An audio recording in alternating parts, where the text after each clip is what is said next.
O ponto de partida para definirmos direita e esquerda é primeiro entender o que é conservadorismo, cuja premissa base é conservar aquilo que se mostrou sólido ao longo do tempo. O conservadorismo não parte de teorias abstratas sobre como a realidade deveria ser, mas da experiência acumulada sobre o que funciona. Sendo assim, o conservador não se orienta por promessas de um futuro idealizado. Ele olha para trás, identifica os erros que não devem ser repetidos e protege aquilo que já provou seu valor. É menos sobre reinventar o mundo, é mais sobre não destruir o que sustenta ele.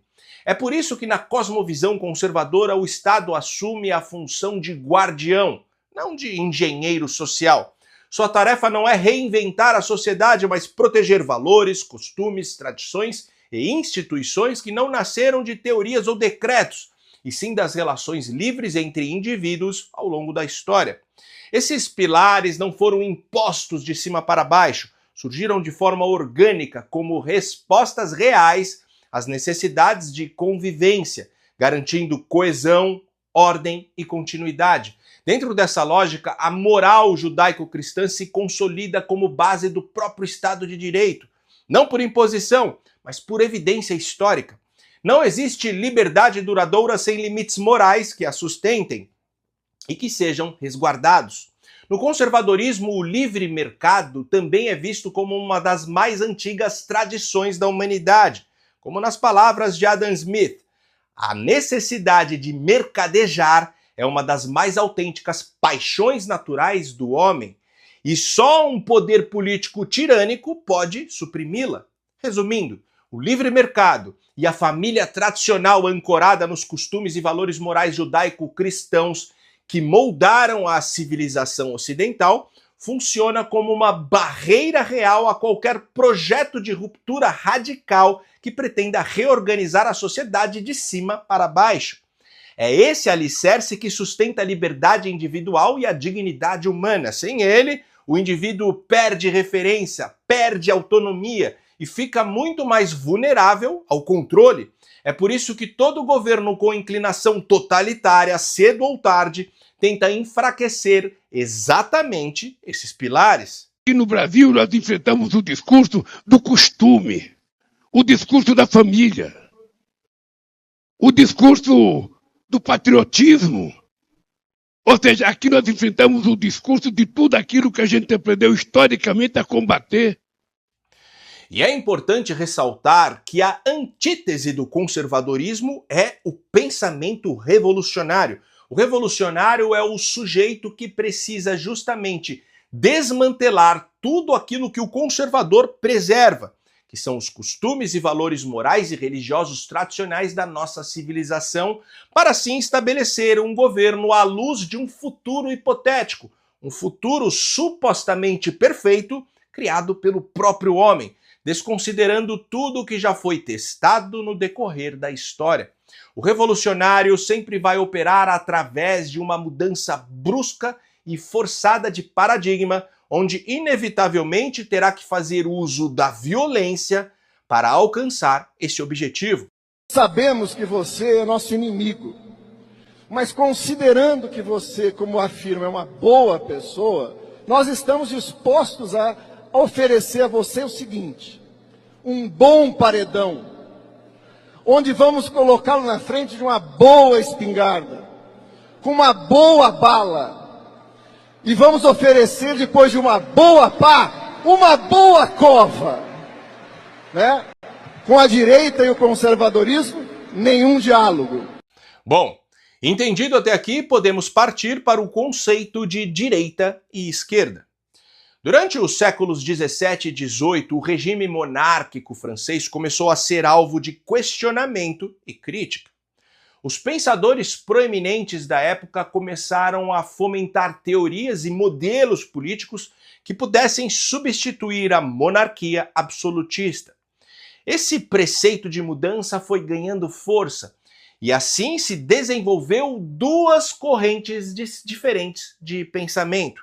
Uma acreditava na virtude natural do ser humano, por isso o próprio homem seria capaz de remodelar a sociedade em algo melhor rumo ao ideal. Nessa linha de pensamento, a capacidade humana passa a ser o centro de tudo. O homem se torna autorredimível, o que dispensa a figura de um Deus. A outra linha de pensamento acreditava que o ser humano possui uma natureza ambígua que contempla a virtude e a iniquidade, e por isso o homem sempre será fadado à corrupção, o que nos torna desprovidos da capacidade de sozinhos criar uma sociedade ideal e perfeita. Nesse raciocínio, a humanidade jamais poderá se autorredimir, pois a redenção é uma atribuição de um Deus que nos é transcendente. E por conta disso, o sistema político deve ter a premissa de nos proteger de nós mesmos. Pois bem, os que pensavam assim eram os conservadores e originaram o pensamento de direita. Já os que apoiavam o outro pensamento eram os revolucionários, que deram origem ao pensamento de esquerda. Mas até então a expressão direita e esquerda ainda era desconhecida. Durante o reinado de Luís XVI, a França passava por uma forte crise econômica e o rei convocou uma assembleia com todos os representantes de classes, o clero, a nobreza e o povo, com o propósito de buscar aconselhamento e novas ideias que ajudassem a França a sair da crise. Nesta assembleia, os que defendiam uma ruptura total do atual sistema sentaram-se à esquerda do rei. Esses eram os revolucionários, enquanto os que defendiam a preservação da monarquia, com reformas internas mais prudentes e gradativas, sentaram-se à direita. Esses eram os conservadores.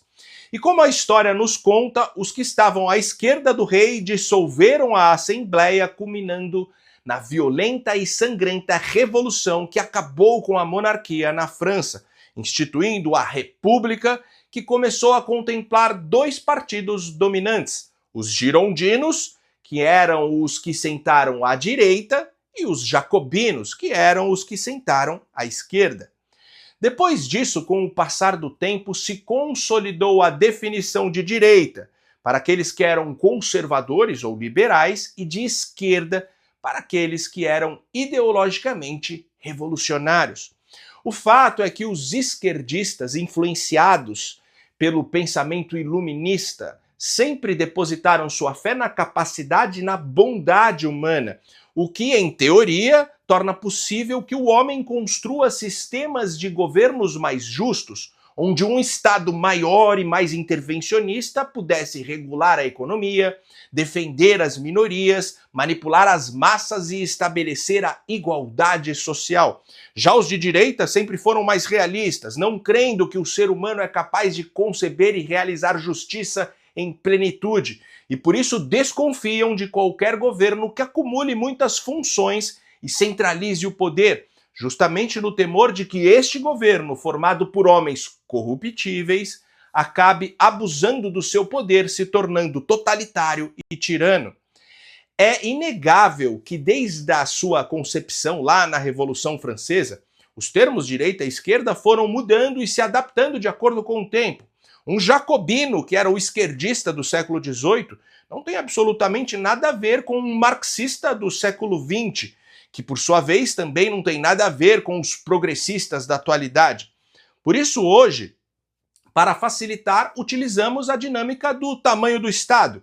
Quanto maior o Estado, mais impostos, mais regulação, mais interferência na economia e na vida privada, mais a esquerda. Quanto menor o Estado, mais liberdade individual, mercado livre, mais a direita. Diante disso, segue o exemplo perfeito de um discurso de esquerda. Quando eu vejo, sabe, essas pessoas acharem bonito que tem que vender tudo que é público, que o público não presta nada, ainda bem que a natureza, contra a vontade da humanidade, criou esse monstro chamado coronavírus, porque esse monstro está permitindo que os cegos enxerguem, que os cegos comecem a enxergar, que apenas o Estado é capaz de dar solução a determinadas crises. E é preciso que a gente os enfrente para mostrar que o Estado tem que ter um papel importante Muitas das políticas sociais que o povo precisa só pode ser feita se o Estado for forte. Só pode ser feita se o Estado tiver comando.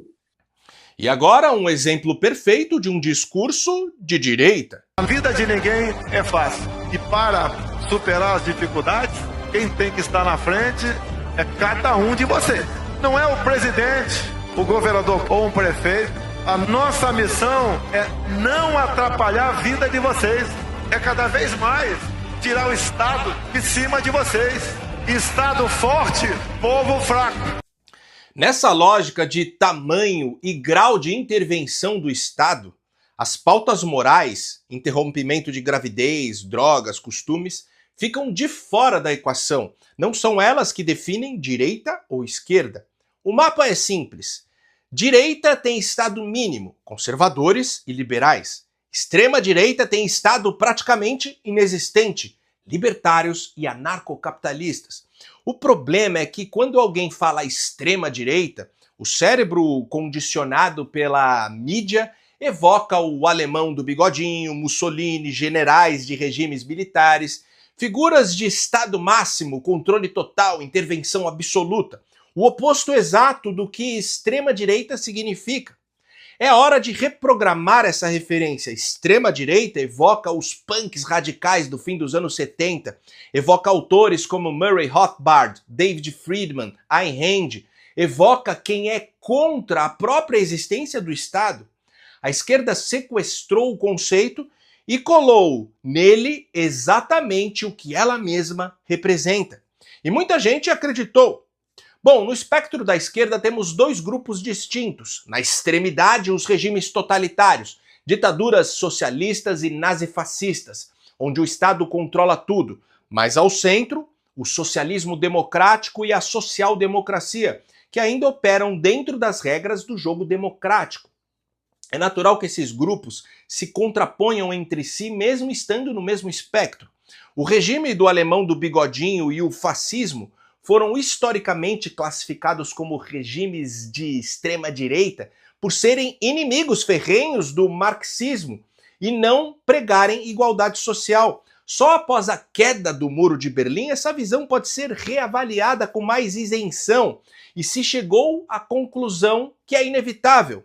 O regime do alemão do bigodinho, fascismo e ditaduras comunistas são essencialmente a mesma coisa. Regimes totalitários que destroem a liberdade individual e submetem a sociedade e economia ao controle estrito do Estado. Não é coincidência que o partido do alemão do bigodinho se chamava Partido Nacional Socialista dos Trabalhadores Alemães. A China comunista de hoje, por exemplo, não tem absolutamente nada de comunismo clássico. É um modelo essencialmente fascista. O Estado não absorve os meios de produção, mas os controla completamente. Como dizia Mussolini, tudo no Estado, nada fora do Estado, nada contra o Estado.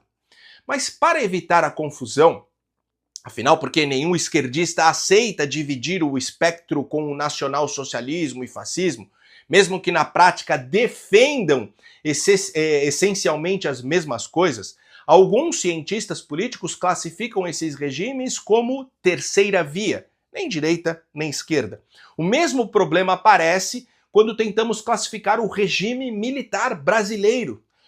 Os governos dos generais preservaram valores morais e defenderam um modelo de família tradicional, até aí pautas conservadoras, mas quadruplicaram o tamanho do Estado, adotaram medidas protecionistas e intervencionistas em série e criaram centenas de estatais. Isso não é direita, não é conservador, não é liberal. Um Estado grande e interventor pertence ao lado esquerdo do espectro. Ou, se quiser, também podemos classificar de terceira via. Mas chamar o regime militar de direita é, no mínimo, uma imprecisão. Na maioria das vezes, é apenas desonestidade intelectual.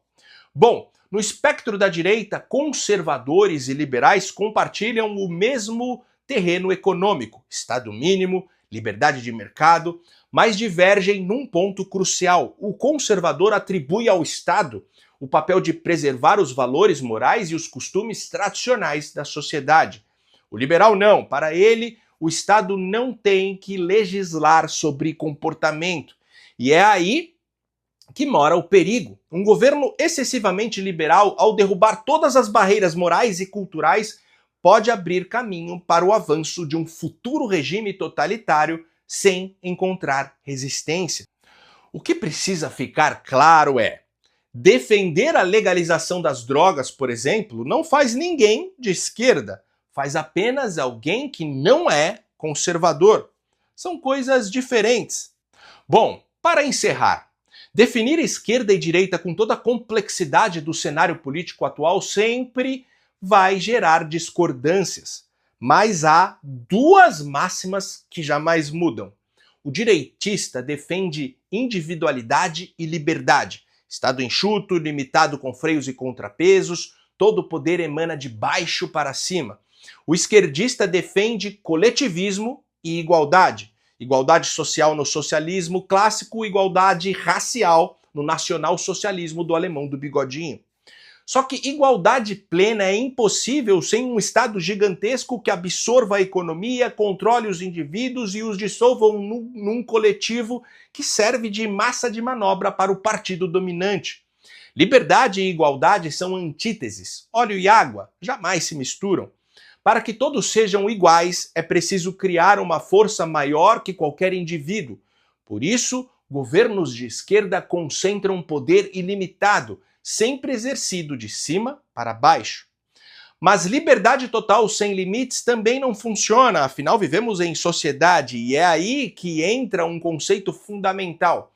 Liberdade sem responsabilidade não é liberdade, é libertinagem. Por isso, a direita defende leis rígidas e punições severas para quem usa a própria liberdade para destruir a do outro. E é justamente aí que entra o conservadorismo para preservar os valores morais judaico-cristãos com tanto afinco, pois são eles que forjam o senso de responsabilidade em quem desfruta da liberdade. Então, se você preza pelo direito de discordar de tudo que eu digo, se você não quer ter sua individualidade solapada em nome de um suposto bem coletivo, se você considera sua liberdade um direito inegociável, parabéns! Você é de direita, seja muito bem-vindo.